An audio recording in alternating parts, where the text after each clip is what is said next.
ओम 8 फरवरी 1968 की वाणी चल रही थी।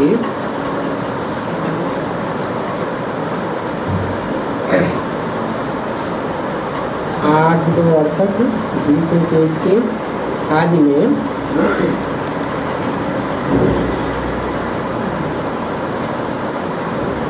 चित्रों की बात चल रही थी।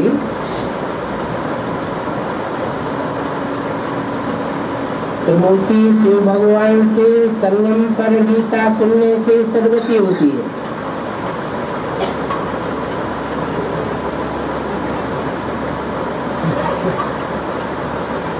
इससे सुनने से सद्गति होती है।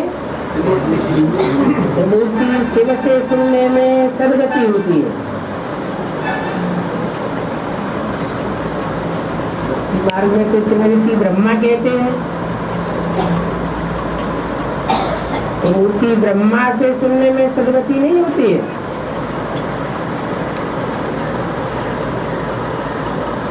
ब्रह्मा के तो 4 मुख दिखाए जाते हैं। वास्तव में ब्रह्मा की त्रिमूर्ति होती नहीं, शिव की त्रिमूर्ति होती है। और त्रिमूर्ति शिव को ही भगवान कहा जाता है। त्रिमूर्ति शिव भगवान से संगम पर गीता सुनने से सद्गति होती है। कृष्ण ने तो गीता सुनाई ही नहीं है। कृष्ण कहो, ब्रह्मा कहो, गीता सुनाने वाला वो नहीं है। ऐसे ऐसे पॉइंट पर जब कोई विचार सागर मंथन करे तब ही लिख सके। किसके मुख से डायरेक्ट सुनने से सद्गति होती है और किनके मुख से सुनने से दुर्गति होती है। एक के मुख से सुनने से सद्गति और अनेक मनुष्य गुरुओं के सुनने से दुर्गति होती है। वास्तव में मनुष्य की सद्गति कदाचित नहीं कर सकते हैं।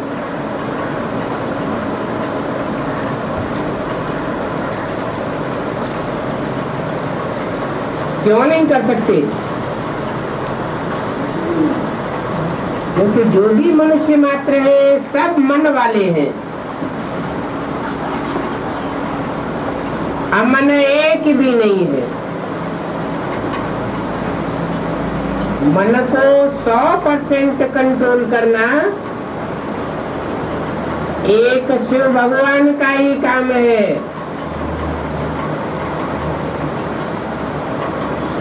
सिर्फ एक ही त्रिमूर्ति परमपिता परमात्मा शिव है।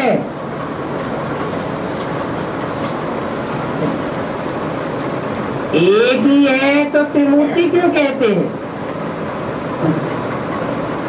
तो 3 मूर्तियां है ना, एक मूर्ति कैसे है?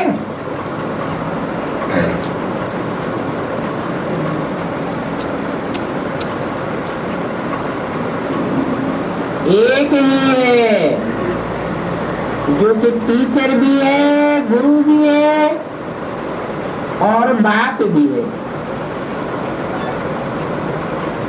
एक ही रूप में है, 3 रूपों में नहीं है क्या?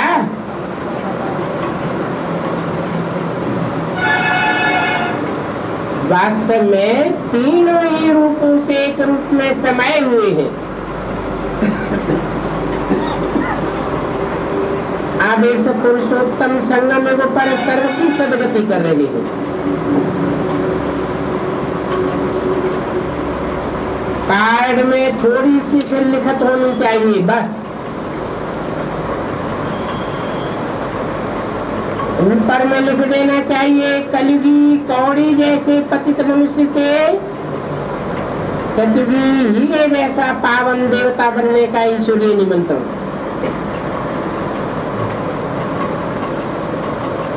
ऐसे ऐसे लिखने से मनुष्य खुशी से आगे आवेंगे समझने के लिए।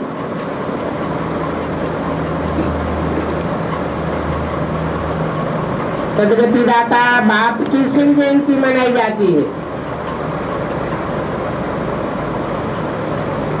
एकदम क्लियर अक्षर हो और तंत में हो। मनुष्य तो भक्ति मार्ग के कितने ढेर शास्त्र पढ़ते हैं, और ढेर शास्त्रों से कोई की भी आज तक सदगति नहीं हुई। और तुम तो एक कार्ड दिखाने से ही कोई की सदगति कर सकते हो। वो तो शास्त्र पढ़ते रहते हैं, माथा मारते रहते हैं, और यहाँ तुमको सेकंड में बेहद के बाप से जीवन मुक्ति मिल जाती है। जो बाप का बन और उनसे नॉलेज लेते हैं, किसी से नॉलेज लेते हैं? बाप से नॉलेज लेते हैं, सीधे सीधे नहीं। बाप का बन करके फिर बाप से नॉलेज लेते हैं, उनको जीवन मुक्ति जरूर मिलेगी।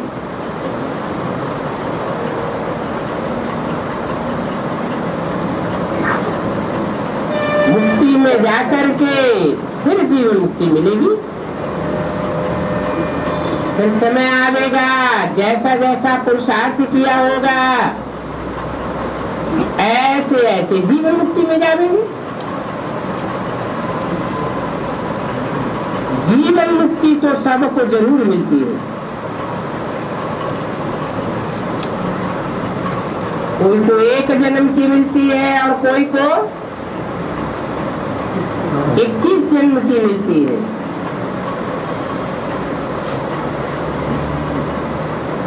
कोई को 20 जन्म की, कोई को 19 जन्म की, कोई को 2 जन्म की। नंबरवार पुरुषार्थ अनुसार जीवन मुक्ति है, परंतु मुक्ति तो सबको एक जैसी मिलती है।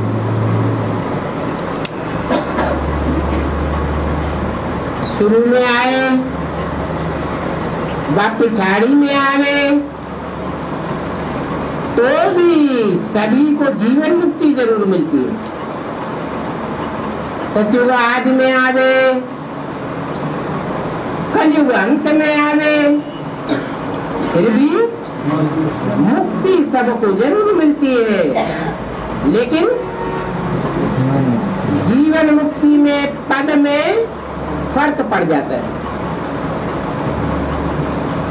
पहले जीवन मुक्ति, फिर जीवन बंधन। जो भी आत्मा बाप के घर से आवेगी, बंध में आवेगी या जीवन मुक्ति में आवेगी,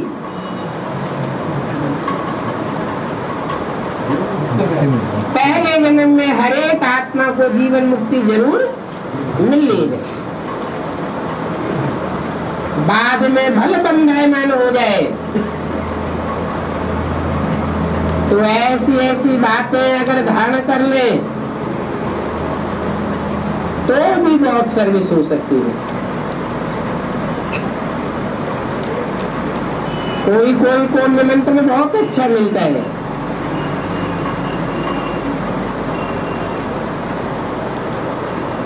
बच्चियां लिखती हैं, हमको बहुत अच्छा रिफ्रेश करके गई हो, अभी फिर आकर के रिफ्रेश करो। बुलावा होता है, फिर भी अगर न जाए तो उनको कहा जाता है महान कमबख्त।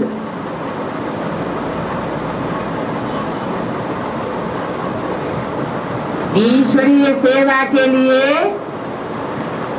कभी भी मना नहीं करना चाहिए।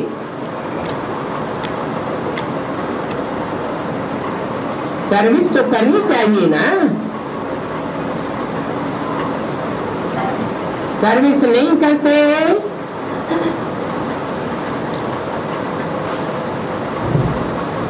तो कमबख्त ही कहेंगे।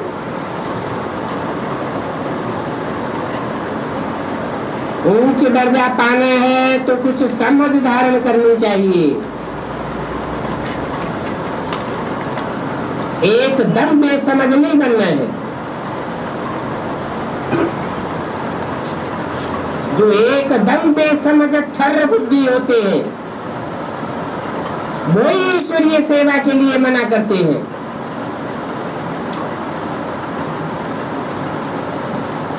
जाकर के बहुतों का कल्याण करना चाहिए, बाकी सारा दिन खाना पीना सोना ये तो जानवर भी करते हैं।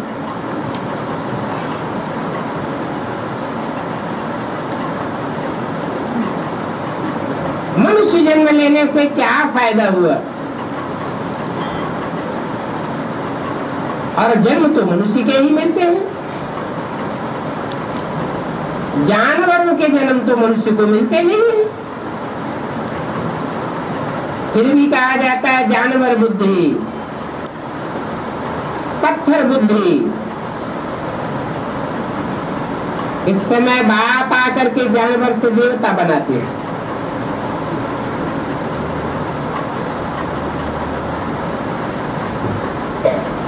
अगर बेहद के बाप को न जाने तो उनको जानवर ही कहेंगे। नहीं जानते हैं तभी तो बेहद के बाप के अवज्ञा करते हैं।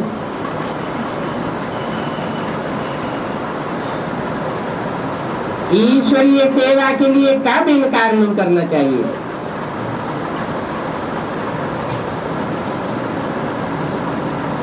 उनको जानवर से भी बदतर कहा जाता है।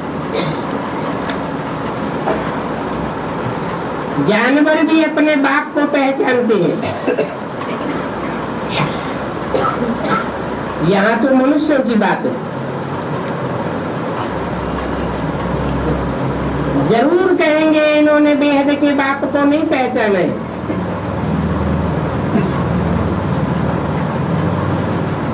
अगर बाप को जानते हैं तो दूसरों को भी जरूर परिचय दें। क्यों?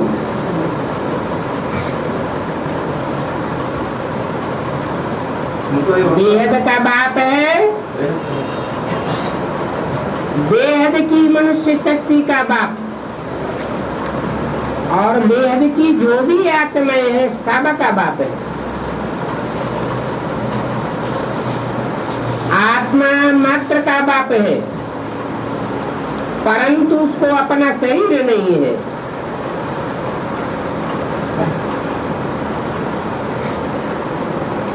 तो सेवा करने के लिए शरीर का आधार लेना पड़ता है। साकार शरीर का आधार चाहिए, नहीं तो बिंदी कैसे मनुष्य सृष्टि की सेवा करेगी। तो सोचना चाहिए हमारा भी कणा दाना इस साकार शरीर से ईश्वरीय सेवा में लग जावे।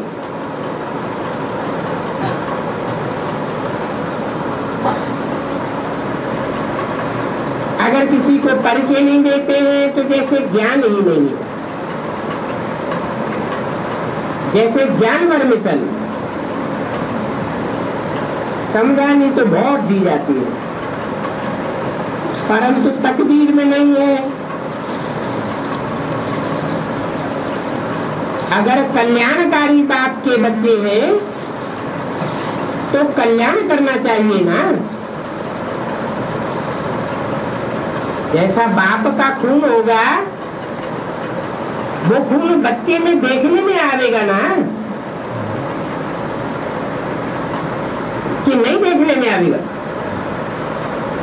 यहाँ तो बाप है सूक्ष्म, गर्भ से जन्म नहीं लेता है, परंतु कल्याणकारी बाप है। बिंदु रूप स्टेज में ही रह करके कल्याण करता है, यह शरीर का आधार लेकर कल्याण करता है। आधार लेकर कल्याण करता है तो ईश्वरीय सेवा में सहयोग करना चाहिए ना। नहीं तो बाप भी कहेंगे ये तो कहने मात्र कहते हैं कि हम शिव बाबा के बच्चे हैं।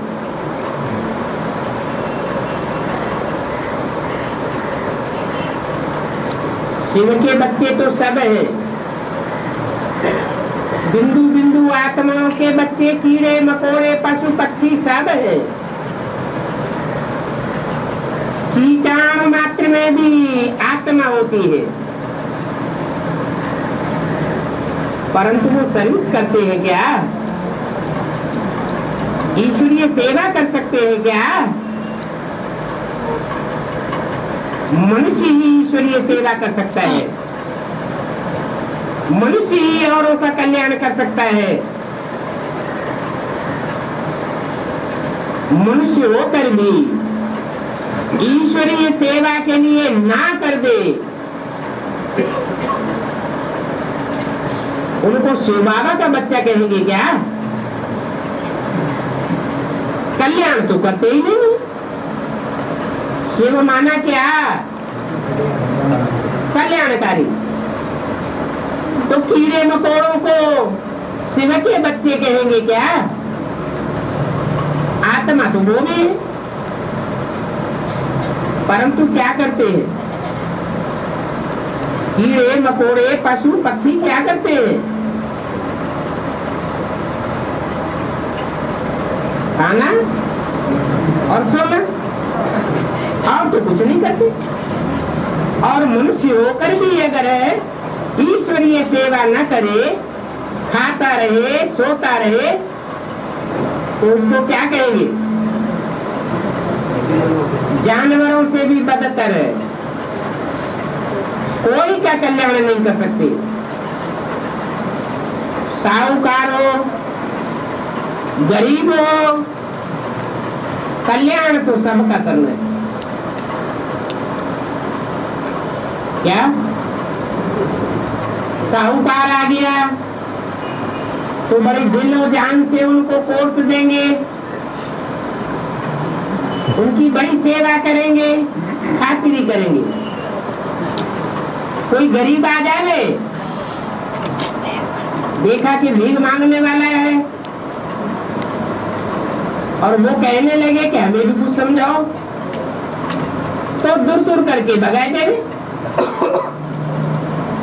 तो कहेंगे कि ये बाप के बच्चे आत्मा है। रूहानी स्टेज वाले हैं, मनुष्य आत्मा है। यहाँ तो बाप कहते हैं मैं गरीब निवाज हूँ, मेरे अंदर गरीबों के लिए विशेष रहम है। साहूकार तो अपने ही नशे में रहते हैं, अहंकार रहता है। गरीब ही पहले उठा देंगे। बाप साहूकार निवास बन करके नहीं आता है, नहीं आता है। तथाकथित ब्रह्मा कुमारों से पूछो पहले किसमें आता है? साहूकार दादा लेखराज में आता है या गरीबी में आता है? क्या कहेंगे? तो कहेंगे साहूकार में आता है। लेकिन मुरली क्या कहती है? मैं गरीब निवाज हूँ, गरीबों को आकर के विश्व की बादशाही देता हूँ। गरीब ही उठा देंगे। गरीबों को बहुत फुर्सत है ईश्वरीय ज्ञान सुनने की और सुनाने की। साहूकारों को तो फुर्सत ही नहीं। उनका ड्रामा में पार्ट ही ऐसा बना हुआ है, ऐसा कि मुख से निकलेगा हमको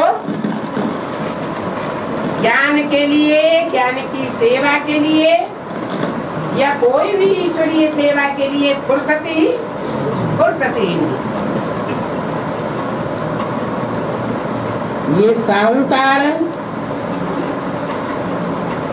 अभी अगर आ जावे तो उनके पिछाड़ी ढेर आ जावेंगे। देखेंगे ये भी कहते हैं गीता का भगवान निराकार शिव है।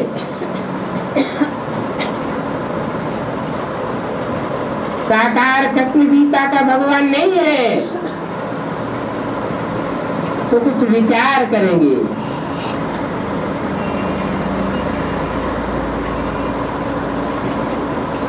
एक भगवान ही सदगति जाता है,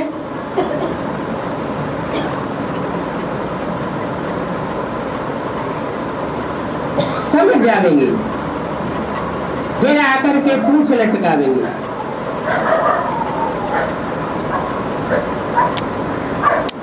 अभी भी अगर महिमा निकल जावे तो पता नहीं क्या हो जावे। बात मत पूछो। तुम तो सन्यासियों बड़े बड़े मर्तबे वालों को हिलाते हो।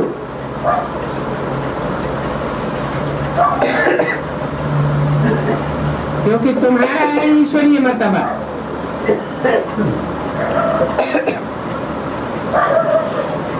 तुम खुद हिलते हो या बड़ों बड़ों को हिलाते हो? खुद हिलते तो कहेंगे निश्चय बुद्धि, बड़े बड़े मर्तबों वालों को हिलाते हो तो उसका शास्त्रों में क्या गए है? रावण की सभा में अंगद ने अपना पांव जमा दिया।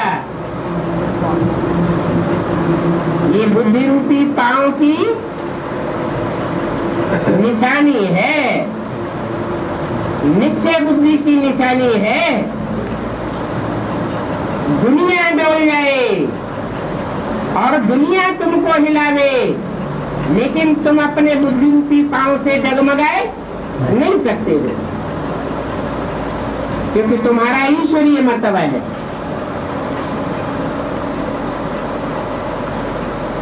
उनके आसुरी मर्तबे हैं। उनका क्या मर्तबा है?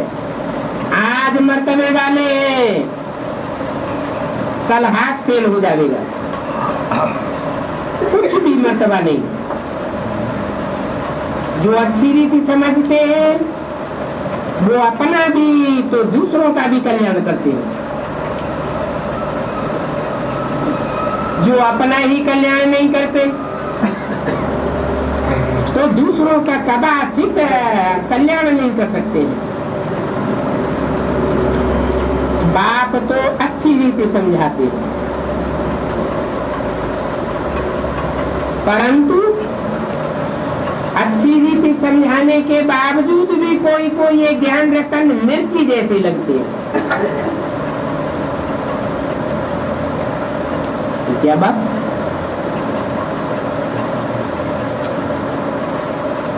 है वही बाण, रावण को घाव कर देते हैं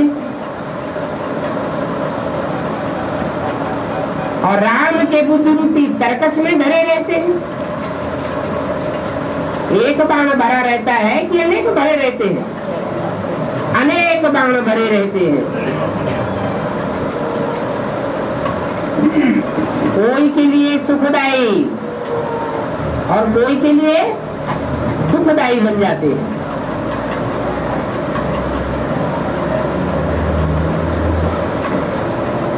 बाप तो कल्याणकारी है और सर्व का कल्याणकारी है, माना सर्व का कल्याणकारी है। कीड़े मकोड़ों पशु पक्षियों का भी कल्याणकारी है क्या? जब मनुष्य आत्मा सुधरती है तो मनुष्य आत्मा के बुद्धियोग से सारा वातावरण सुधर जाता है। और वातावरण के सुधरने से सारे ही पशु पक्षी प्राणी आदि सुधर जाते हैं। तो सर्व का सदगति दाता है।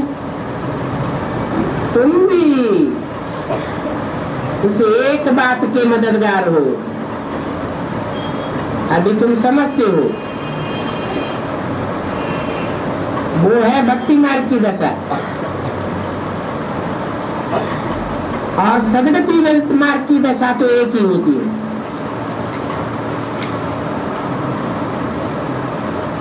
वो महारथी कहेंगे जिनकी सदगति मार्ग की दशा है। अपने दिल से पूछना चाहिए, हम महारथी हैं, फलाने मिशन सर्विस करते हैं। जो प्यादे होंगे वो कब किसी को ज्ञान सुना ही नहीं सकेंगे।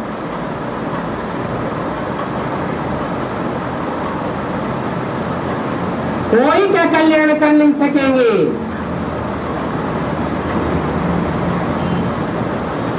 तो फिर कल्याणकारी बाप का बच्चा क्यों कहलाना चाहिए? बाप तो पुरुषार्थ करावेंगे ना, पुरुषार्थ करावेंगे या स्वार्थी बनावेंगे? पुरुषार्थ करते हैं तो बाप के बच्चे। पुरुषार्थी माना ही आत्मा के अर्थ करने वाला। जो भी वाणी बोले आत्मा के अर्थ, जो भी कर्म इंद्रिय का से कर्म करे आत्माओं के कल्याण के अर्थ, जो भी संकल्प चलावे आत्माओं के कल्याण के अर्थ। तो कहेंगे कल्याणकारी बाप का बच्चा।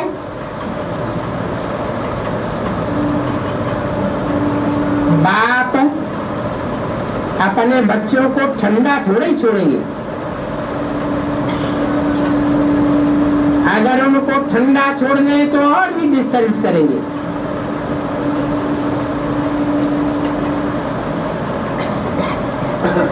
इस ज्ञान यज्ञ की सर्विस में तो हड्डियां भी स्वाहा कर देनी चाहिए। बाकी सिर्फ खाना पीना सोना, ये क्या सेवा हुई? समझना चाहिए, हम जाए प्रजा में जावेंगे।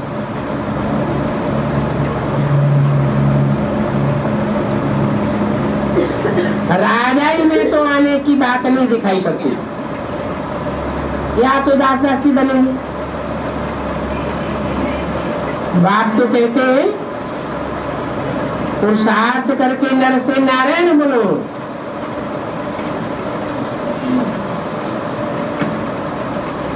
सपूत बच्चों को देख करके बाप भी खुश होंगे। 8 फरवरी 1968 की वाणी का तीसरा पेज। बाप खुश होंगे, देखेंगे ये तो बड़ा सपूत बच्चा है। लौकिक बाप भी देखते हैं, ये तो बड़ा मर्तबा पाने लायक है। तो बाप को देख करके खुशी होगी ना। पारलौकिक बाप भी ऐसे ही करते हैं। बाप बच्चों को अगर न सुधारे तो लोग कहेंगे तुम्हारा तो कोई धनी धोरी नहीं है। वेद का बाप कहते हैं हम तुमको विश्व का मालिक बनाने आया हूं, अभी तुम औरों को भी बनाओ। बाकी सिर्फ पेट की पूजा करने से फायदा क्या होगा?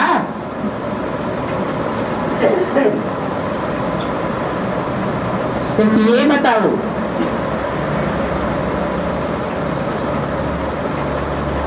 ये बात बतावेंगे तो बुद्धि चलेगी। और सुबह बस याद करो, भोजन करते समय भी शिव बाबा की याद दिलाते रहेंगे तो सभी कहेंगे इनको तो शिव बाबा से बहुत प्यार है। इतना तो सहज है, इतना करने में क्या नुकसान है? फिर टेव पड़ जाएगी तो खाते भी रहेंगे, अध्ययन भी करते रहेंगे।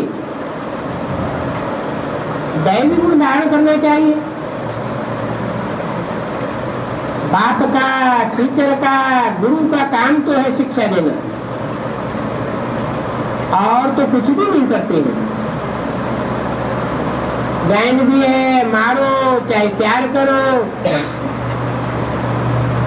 और बाबा तो इस तन से ही कहेंगे ना।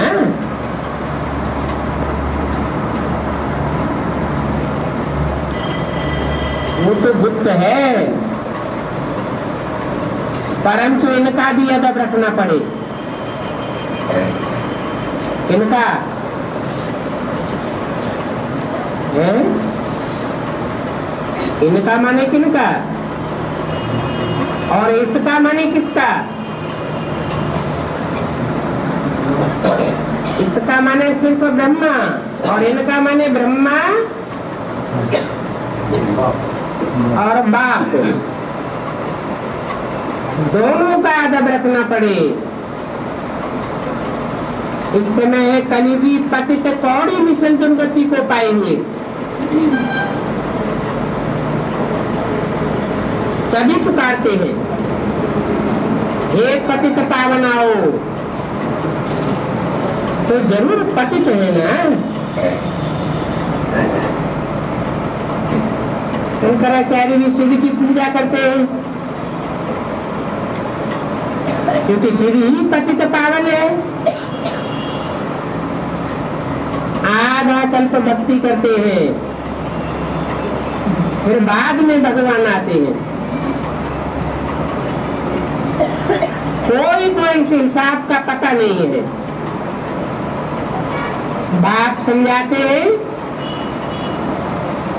भक्ति से ही दुर्गति होती है।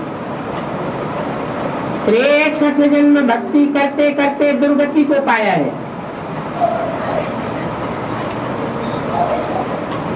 भक्ति एक से आती है या अनेकों से आती है?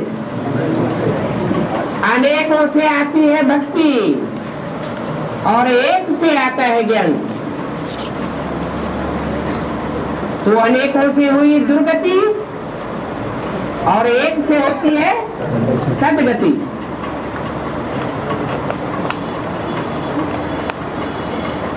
शास्त्र में बताए हुए यज्ञ, तप, दान आदि करने से भी मैं नहीं मिलता हूँ।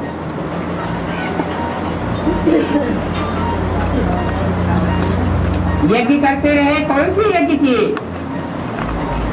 मैटेरियल यज्ञ किए या ज्ञान यज्ञ किया? ज्ञान का तो कोई तो पता ही नहीं है। जो शास्त्रों में पढ़ा है, सुना है, वो सुनाते रहते। और शास्त्र तो अल्पज्ञ मनुष्यों के द्वारा लिखे हुए। जो मनुष्यों में शास्त्र लिखे हैं, उनसे सदगति कैसे हो सकती है? सदगति तो गीता का भगवान ही करेगा या मनुष्य करेंगे?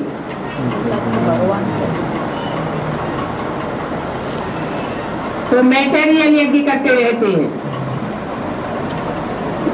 तप के नाम पर उल्टे लटक जाते हैं, एक टांग पर खड़े हो जाते हैं, समझते हम तपस्या करते हैं। बाप कहते हैं ये तो हठ योग है। दान करते हैं, समझते हैं दान करना बड़ी अच्छी बात है, परंतु देते किसको है? पतितों को देते हैं। अगर पतितों को देते हैं तो पतित बनेंगे या पावन बनेंगे? पतित ही बनेंगे। तो बाप कहते हैं ये तप दप, तप जप, दान पुण्य आदि करने से मैं नहीं मिलता हूँ। इसमें गीता भी आ जाती है। वो गीता मनुष्यों की लिखी हुई है, और उसमें नाम डाला हुआ है गीतापति भगवान के रूप में मनुष्य का।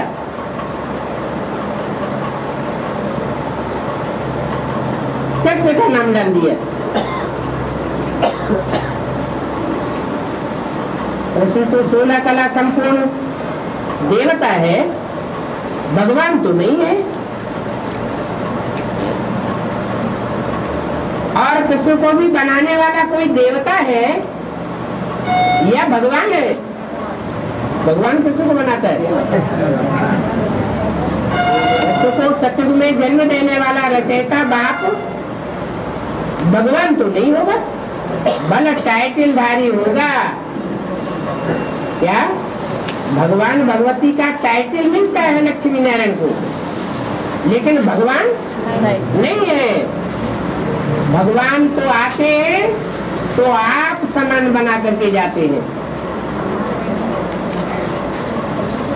तो इन शास्त्रों से पढ़ने से कोई की सदगति नहीं हो सकती।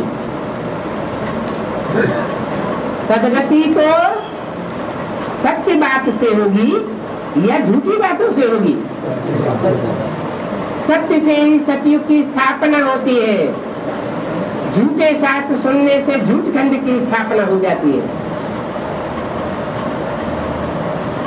सत्य एक ही सुनाता है और बाकी सब असत्य सुनाते हैं।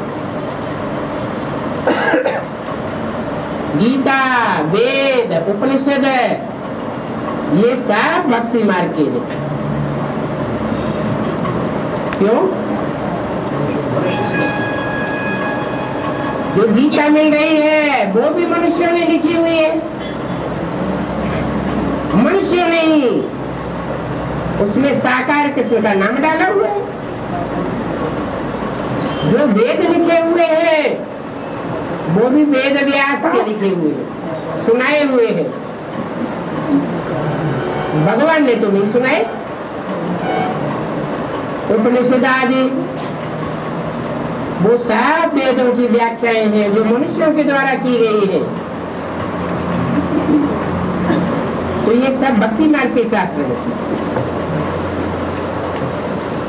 बाप तो सदगति के लिए बच्चों को सहज राजयोग और ज्ञान सिखलाते हैं, जिस ज्ञान और योग से तुम राजाई प्राप्त करते हो। भगवान जो प्राप्ति कराते हैं वो प्राप्ति तो दुनिया में कोई नहीं करा सकता। राजाई देने की पढ़ाई किसी ने भी नहीं पढ़ाई।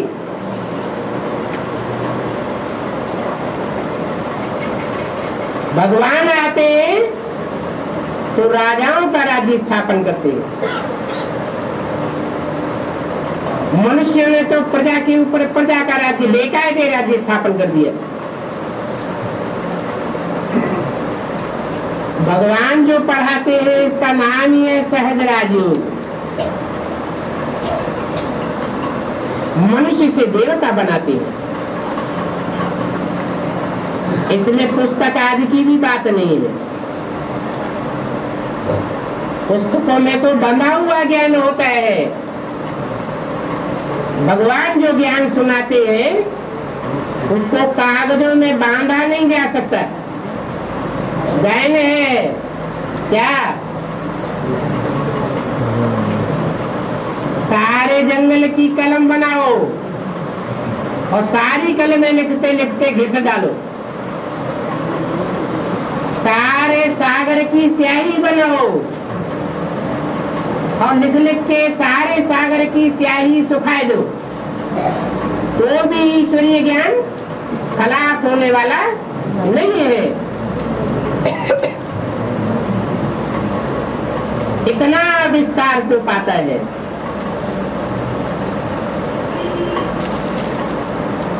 पुस्तकों में ये ज्ञान कैसे बांधा जा सकता?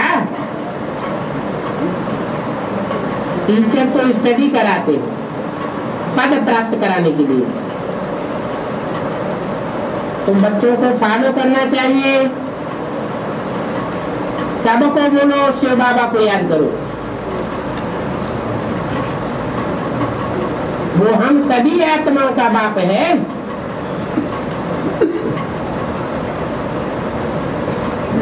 तो बाबा को याद करने से ही विकर्म विनाश होंगे। क्या?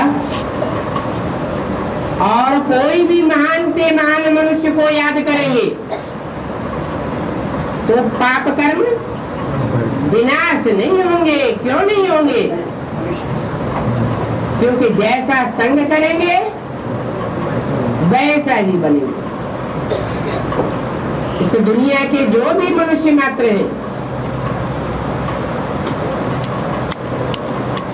सब विपरीत कर्म करने वाले हैं। 100% श्रीमत क्या होती है?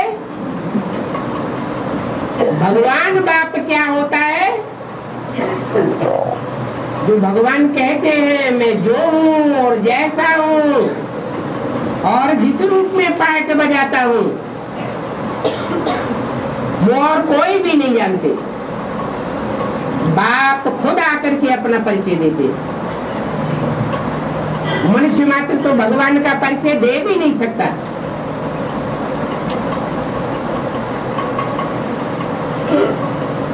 उस एक को याद करने से ही पाप कर्म विनाश होंगे। एक दो को सावधान करके उन्नति को पाना है। इस बात में सावधानी देनी है? अरे किसके परचिंतन में लगे हुए हो? परचिंतन पतन की जड़ है। इसकी शिकायत उसकी शिकायत, इससे करना उससे करना, इससे कोई फायदा होने वाला नहीं है। एक बाप आया हुआ है, सबका सदगति दाता आया हुआ है।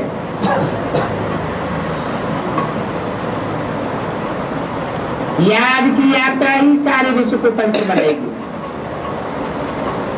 जितना याद करेंगे उतना अपना और दूसरों का कल्याण करेंगे। याद में रहे भोजन बनाओ तो उसमें भी ताकत आ जाएगी। ये तुम्हारी ब्रह्मा भोजन की महिमा है। ऐसा भोजन शायद पिछाड़ी में मिलेगा है? अभी नहीं मिलेगा। अभी क्यों नहीं मिलेगा? पिछाड़ी में क्यों मिलेगा? है वास्तविक क्या है? हाँ, अभी भी घड़ी घड़ी निश्चय बुद्धि और घड़ी घड़ी अनिश्चय बुद्धि होने लग पड़ते हैं। अनिश्चय बुद्धि हुए तो किसके ऊपर अनिश्चय बुद्धि हो गई? बाप के ऊपर अनिश्चय बुद्धि हुए तो बाप के रथ के ऊपर भी अनिश्चय आ जाता है। फिर ब्रह्म भोजन कहाँ रहा? जैसे बाबा कहते हैं से बाबा को याद करके भोजन बनाओ। वो भक्त लोग भोजन बनाते हैं तो भी राम राम कहते रहते हैं, मुख से राम राम कहते रहते हैं, राम की महिमा करते हैं। परंतु राम ने आकर क्या किया, कब किया, सो कुछ भी नहीं जानते। राम नाम का दान देते हैं ना। अब नाम का दान देने से क्या होगा? नाम कब बनता है? जब कोई ने काम किया हो तो उसका नाम होता है। जरूर राम ने वो काम किया होगा जो दुनिया में और कोई ने नहीं किया है, तो राम नाम का इतना दान देते हैं। तुमको तो बुद्धि में ये घड़ी घड़ी याद रहना चाहिए क्या कि राम का ऑक्यूपेशन क्या है, राम का धंधा क्या है। बुद्धि में सारा ज्ञान याद रहना चाहिए। बाप के पास सारी रचना के आदि मध्यंत का ज्ञान है ना। ऊंच के ऊंच भगवान, ऐसे ऊंच के ऊंच को याद करेंगे तो ऊंच पद पावेंगे। जितना परसेंटेज में उसे एक ऊंचते ऊंच को याद करेंगे उतना ऊंचते ऊंच पद पावेंगे। और बीच में नीचते नीच भी याद आते रहे तो पद में घाटा पड़ेगा ना। कोई तो सारा दिन झरमुई झगमुई करते रहते, जब एक ऊंचते ऊंच मिल गया, उसकी पहचान मिल गई, तो फिर दूसरे किसको याद क्यों करें? बाप कहते हैं मुझे याद करो, तो दूसरी सब बातें छोड़ देनी पड़े। ये है व्यभिचारी योग।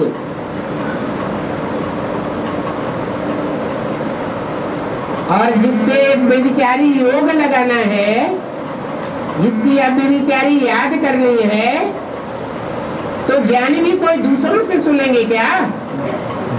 ज्ञान भी एक से सुनेंगे, अब व्यभिचारी ज्ञान हो जाएगा। बाप ने समझाया है, अगर याद नहीं आता है तो गांठ बांध लो। अपनी उन्नति करने के लिए, उच्च पद पाने के लिए पुरुषार्थ जरूर करना है। टीचर तो एक ही है, हमको टीचर बनाने वाला शिव बाबा है। तुम पंडे हो, पंडों का काम है रास्ता बताना, नहीं तो तुम पंडे नहीं हो, लुंडे हो। लुंडे क्या होता है? लूटमार करने वाले होते हैं ना, डकैत। उनको ब्राह्मण भी नहीं कहेंगे। जो लूट मार करते हैं वो शूद्र हैं, उनका काम है नीचते नीच। इतना सारा ज्ञान पहले थोड़े ही तुम्हारे पास में था। ऐसे बहुत कहते हैं आगे तो जैसे पाई पैसे की पढ़ाई की, तो जरूर होगा। ब्राह्मणानुसार कल्प पहले मिशन पढ़ते रहते, फिर कल्प बाद भी ऐसे ही पढ़ेंगे। जिस रफ्तार से अभी पढ़ते हैं उसी रफ्तार से कल्प के बाद भी पढ़ाई पढ़ेंगे। रोज बाबा समझाते रहते हैं, परंतु अगर बुद्धि में छेद होगा तो सब कुछ पढ़ाई लिखाई समझानी बहती जाएगी। छेद क्या होता है?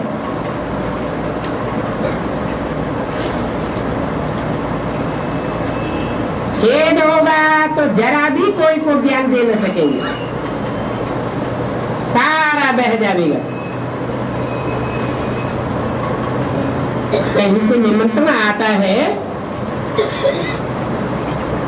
तो फौरन ईश्वरीय सेवा में दौड़ना चाहिए।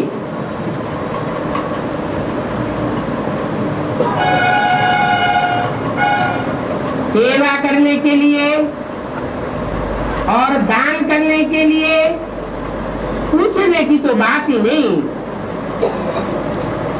पूछना भी नहीं चाहिए। परंतु तकदीर में नहीं है तो क्या कर सकते हैं? पिछाड़ी में तुमको साफ साक्षात्कार होगी। साक्षात्कार होने में देरी थोड़ी लगती है। बाबा को तो फट से साक्षात्कार होके गए, ये फलाना राजा बनेगा, इनकी ये ड्रेस होगी। शुरू में बहुत साक्षात्कार होते थे। जो आदमी स्वांत में भी होंगे, फिर पिछाड़ी में बहुत साक्षात्कार करते रहेंगे। बाबा भी कहेंगे तुमको कितना समझाते थे, तुमने नहीं माना, है तो ड्रामा। फिर समाधान दिया जाता है, सावधान किया जाता है, फिर उनकी तकलीफ। अच्छा मीठे मीठे से कीजिए बच्चों प्रति रूहानी बाप दादा का याद प्यार। Good morning.